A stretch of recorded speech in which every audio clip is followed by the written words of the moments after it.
அனைவருக்கும் வணக்கம். கடவுளை வைத்து கூட அரசியல் நடக்கிறது. கடவுளையும் கடவுள் உரிமை பாதுகாக்கவும் உரிமை கோரவும் நீதிமன்றம் தேவைப்படுகிறது. எந்த ஒரு மத கடவுளும் தன்னைத்தானே காப்பாற்றிக் கொள்வதில்லை. ஏன்? கடவுள் அருவமாக எங்கும் நிறைந்திருக்கிறார். ஒவ்வொரு மனிதருக்குள்ளும் இருக்கிறார். அவர் உருவத்தில் இல்லை. கடவுளை பற்றிய உண்மை தெரிந்திருந்தாலும் தன்னுடைய சுயநலத்திற்காக பொய்யை உண்மையாக கூறுகிறார்கள். எதிர்காலத்தை பற்றி தெரிந்து கொள்ள உலகில் உள்ள எல்லா நாட்டவருக்கும் ஒரு ஆசை இருக்கிறது.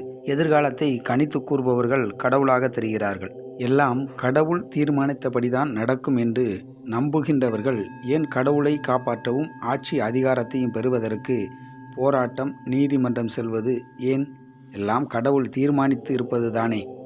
அருவமாக ஒளியாக மௌனமாக இருக்கும் கடவுள் எதையும் தீர்மானிப்பது இல்லை. அவர் தீர்மானிப்பது என்றால் ஏன் போராட்டம், பித்தலாட்டம் எல்லாம் ஏன் நடக்கிறது? கெட்டவர்களை வெல்வதற்கு நல்லவர்கள் வெல்ல முடியாது. அங்கு சூழ்ச்சி தேவைப்படுகிறது. நல்லவர்கள் கூட கெட்டவர்களாகி விடுகிறார்கள். அப்படியானால் கடவுள் தீர்மானிப்பதில்லை. யாரும் பொது நலத்திற்காக வருவதில்லை. தன் கையில் வைத்திருக்கும் பணத்தை அடுத்தவனுக்கு கொடுக்காதவன் ஆட்சியை பிடித்து மக்கள் பணத்தை எடுத்து கொடுக்க துடிப்பது ஏன்?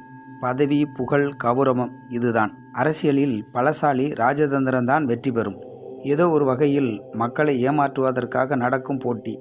1% கூட சுயநலம் இல்லாத பொதுநலவாதி யார் இருக்கிறார்கள்? யார் இருந்திருக்கிறார்கள்? தமிழகத்தின் எதிர்காலத்தை தீர்மானிப்பது கடவுள் அல்ல, மக்கள்தான்.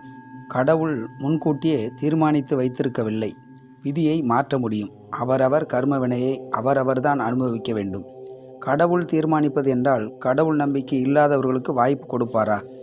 அவரவர் கர்மவினை, காலம், சூழ்நிலை, ராஜதந்திரம், புத்திசாலித்தனம் இருப்பவர்கள்தான் வெற்றி பெறுவார்கள். கடவுள்தான் தீர்மானித்து வைத்திருப்பார் என்றால் மக்களுக்கும் வேலை இல்லை, அரசியல்வாதிகளுக்கும் வேலை இல்லை.